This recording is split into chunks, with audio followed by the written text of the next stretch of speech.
Танкер-химовоз столкнулся с грузовым судном у берегов Японии. Авария произошла 20 августа примерно в 2 милях от Кусимато. Танкер Риошин Мара был построен в 2020 году и ходит под японским флагом. Им управляет компания Ринэйкей. Сухогруз Ксинхэй-99 построен в 2008 году. В настоящее время ходит под флагом Белиза. Его валовая вместимость составляет 3000 тонн. Танкер Риошин Мара и сухогруз Ксинхэй-99 двигались в разных направлениях, когда танкер носом врезался в сухогруз в районе надстройки правого борта.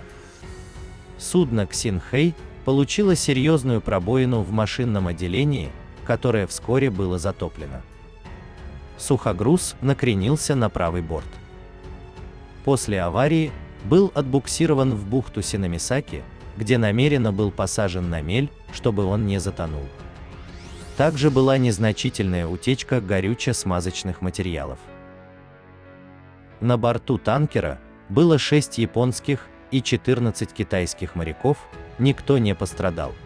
Представитель береговой охраны сообщил, что оба судна стоят примерно в 2 милях от побережья префектуры Вакаяма. По словам чиновника, из моторного отсека сухогруза вытекло некоторое количество масла, и оно сначала начало тонуть, но в итоге ситуацию удалось взять под контроль. Танкер Риошин Мара был поставлен на якорь у побережья Вакаямы для осмотра и расследования. Его носовая часть получила серьезное повреждение.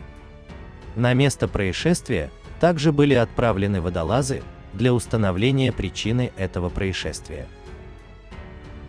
Ксинхэй шел с грузом стали из Кавасаки в Вакамацу, танкер был без груза и двигался из Коубэй в Кашима.